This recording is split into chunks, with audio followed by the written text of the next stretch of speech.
Halo semuanya, kembali lagi bersama saya Dewa Gapalguna. Saya sebelumnya memohon maaf kepada teman-teman karena saya jarang buat video ya, karena ada banyak sekali kesibukan. Dan kali ini saya ingin membahas saham CBDK, di mana teman-teman sudah tahu bahwa Bank Indonesia menurunkan suku bunga di bulan Agustus, dan itu menurut saya adalah cukup mengagetkan ya, karena The Fed kan belum menurunkan, tapi BI sudah lebih awal menurunkan sebanyak 2 kali ya, dari bulan sebelumnya dan bulan ini juga. Jadi luar biasa keberaniannya, sehingga ini bisa menjadi hal positif juga untuk saham-saham di bidang atau di sektor properti. Salah satunya adalah CBDK. Ya, kalau teman-teman mau ada beberapa teman-teman kemarin nanya di bulan lalu ya, pilih PANI atau CBDK. Karena di bulan-bulan sebelumnya saya rekomendasikan PANI. Nah, untuk saat ini mungkin yang menarik adalah CBDK karena posisi sahamnya masih berada di bawah. Kalau PANI kan sudah naik kembali ya di atas ya. Jadi kita lirik saham-saham yang memang ada di bawah, bukan di atas. Nah, teman-teman bisa melihat bahwa CBDK ini ada di posisi yang cukup menarik dengan potensial breakout dari resistan atau garisnya ini, maka momentum berlanjut ke area supply yang pertama ini. Jadi kalau misalkan area supply yang pertama ini berhasil dilalui, teman-teman bisa lihat ya, ketika dia bisa melalui area supply pertama di 6.900, maka momentum berlanjut di bulan ini ya ke 8.000. Jadi menarik sekali kalau misalkan kita perhatikan potensinya ya. Kemudian ke area supply yang kedua juga cukup menarik untuk kita perhatikan karena sentimennya bagus. Kemudian teman-teman kalau mau melihat laporan keuangannya di kuartal kedua mulai terjadi pertumbuhan laba, di mana waktu di Q1 kan menurun ya. Tapi di kuartal kedua ternyata dia meningkat dan peningkatannya lumayan signifikan. Kemudian kita lihat dari PBV-nya juga masih murah ya, sekitar 4 kali dibandingkan di sektor di saham-saham konglomerat lainnya, yang dimana kenaikannya bisa sampai PBV 20 kali, PBV ratusan kali, kayak brand ratusan kali atau enggak, coba teman-teman lihat.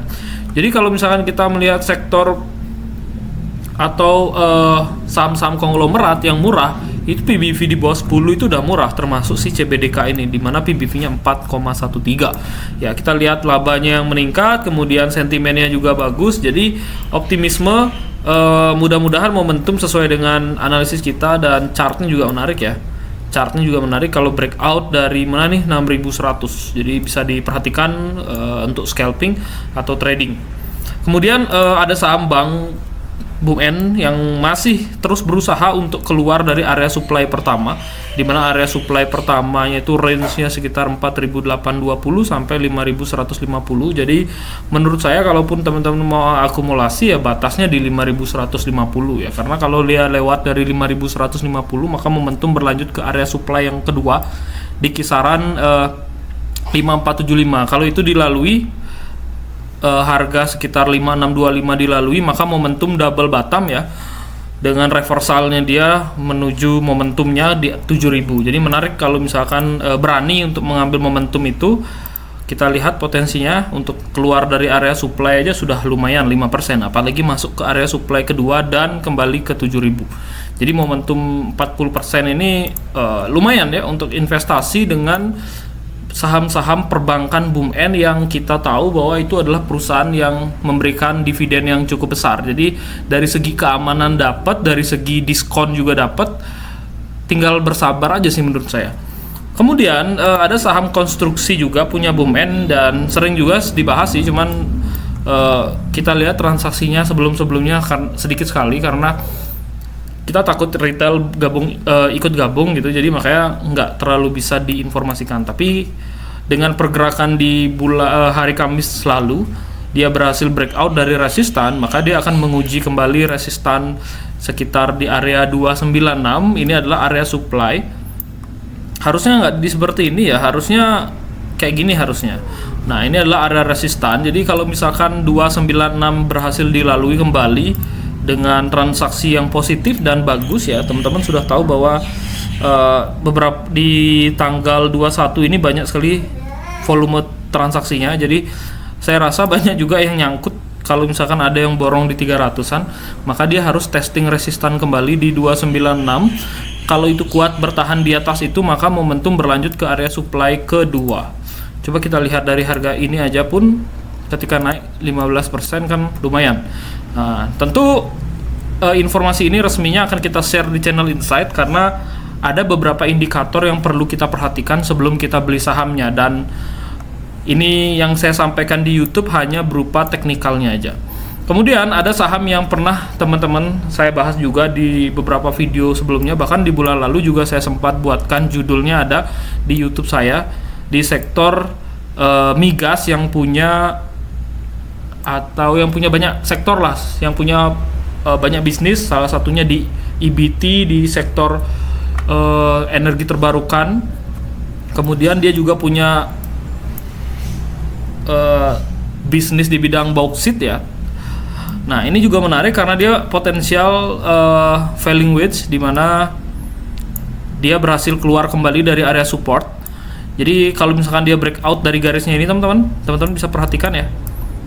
Nah, dia berhasil breakout dari 1245, maka momentum berlanjut bisa menuju ke area supply pertama. Kalau area supply pertama dilalui di kisaran 1420, maka momentum berlanjut ke 1570. Jadi momentumnya masih luar biasa dengan potensi momentum atau target dari penan flagnya juga, falling wedge-nya juga masih agak tinggi, dan valuasinya murah. Kalaupun ambil momentum kembali menuju ke area supply pertama, ini udah 10%, kemudian supply kedua 20-an.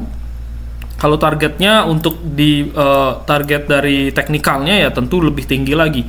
Jadi sangat menarik sekali ya. Teknikalnya juga bagus dalam jangka panjang, kemudian fundamentalnya juga bagus dalam jangka panjang, kita tinggal mengikuti arahnya saja. Kemudian ada sektor ayam-ayaman, di mana teman-teman ada juga yang japri saya karena dia punya sahamnya.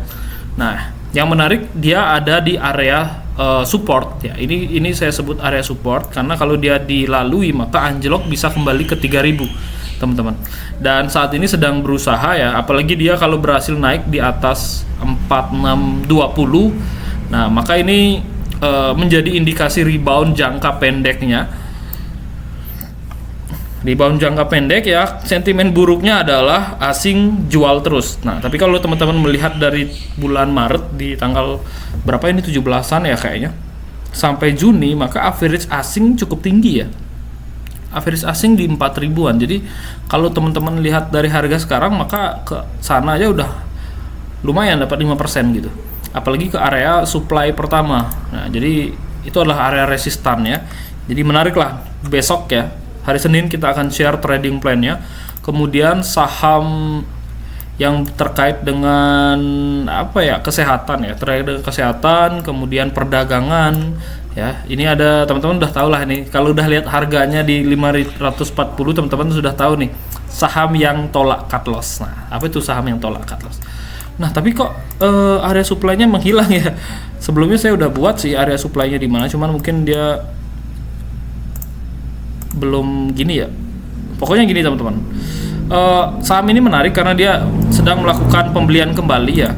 Jadi pembelian kembali saham itu akan membuat, apalagi dia bulan September batasnya, jadi harusnya manajemen melakukan pembelian yang masif. Jadi kalau misalkan teman-teman lihat teknikalnya, nah ini dia potensi keluar dari fase downtrendnya dengan momentum ke 600-an, di mana 600. Nah, saya kayaknya udah buat area supply-nya. Jadi mungkin nanti akan saya share ya, di besok ya akan saya share di mana potensinya ya. Jadi momentumnya dia harusnya ada momentum ke 600. Jadi dari harga sekarang ke 600 itu cukup lumayan ya. Cuman ya pergerakan harga sahamnya ini agak lambat ya, teman-teman bisa lihat dalam satu hari naik turunnya itu cuma 0, sekian. Ya, tapi kalau tiba-tiba ada pembelian yang besar, menurut saya harusnya bisa breakout dari resistan dan mulai uptrend. Jadi ini menarik ya. Besok ya teman-teman trading plan-nya. Kemudian ada saham di sektor baja ya, baja kan teman-teman tahu untuk di Indonesia sendiri ekspor ke Amerika diberi diskon ya 0%. Jadi menarik. Tapi memang dari segi labanya belum ada perbaikan sampai saat ini. Cuman dari sahamnya udah naik-naik seperti ini, berarti ada akumulasi yang besar untuk mempersiapkan sentimen ke depan gitu. Nah, besok akan kita share trading plan-nya. Teman-teman bisa melihat ya, kalau dia berhasil naik menuju ke area supply dan berhasil breakout dari 400, maka momentum berlanjut ke 500. Jadi ini lumayan sekali ya. Kalau dari seharga sekarang, trading plan-nya besok kita lihat apa. Ke area supply aja sudah lumayan, apalagi ke area supply yang kedua. Bisa beggar ini. Tapi itu udah tadi, kita akan berikan trading plan-nya besok. Kemudian di sektor rokok ya, rokok itu sebenarnya masih menarik sekali karena dia sahamnya bukan ada di harga atas ya, dia harga bawah.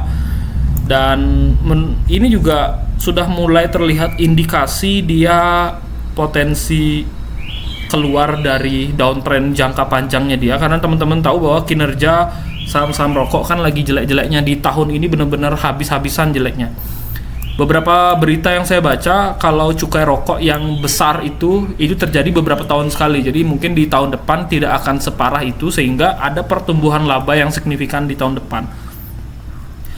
Otomatis investor-investor besar itu harusnya melakukan akumulasi dari sekarang, karena kan dia nggak mungkin ketika labanya rilis baru dia akumulasi, kan jarang sekali saya melihat investor institusi yang seperti itu. Biasanya ketika kinerja terburuk itulah baru dia akumulasi. Nah, jadi melihat atau melihat kebiasaan big money seperti itu, maka kita melihat momentum yang cukup bagus untuk saham-saham rokok ya. Jadi kalau besok kita lihat trading plan-nya, kemudian naik ke area supply pertama dan berhasil breakout dari 1850, kemudian naik ke area supply kedua dan breakout lagi di area supply kedua, maka ini sudah valid. Dia bisa melanjutkan reversalnya dia dengan pola double bottom. Ya. Kayak gini. Jadi harusnya bisa terjadi gitu. Harusnya ada momentumnya, apalagi sentimennya juga ada Satgas cukai rokok. Tapi saya tahu teman-teman, banyak teman-teman saya yang punya bisnis rokok ilegal itu banyak. Cuman ya di backingin lah oleh teman-teman, tahulah siapa yang akan membackingin rokok ilegal itu. Jadi kalau misalkan itu sudah dibersihkan dari dalam, maka harusnya nggak akan ada masalah ke depannya untuk cukai rokok. Jadi kalau kita lihat momentumnya cukup besar ya. Apakah itu bisa terjadi ya? Semua peluang bisa terjadi di saham. Ada saham yang tiba-tiba naik tinggi, anjlok signifikan, itu sudah pernah terjadi. Ada juga saham yang dari bawah melesat signifikan ke atas mendadak juga bisa terjadi. Jadi apapun bisa terjadi di saham, sehingga teman-teman ya analisis kembali apa yang sudah saya sampaikan. Dan jangan lupa teman-teman bergabung dengan kami di komunitas daftar saham, khususnya melalui channel Insight. Terima kasih.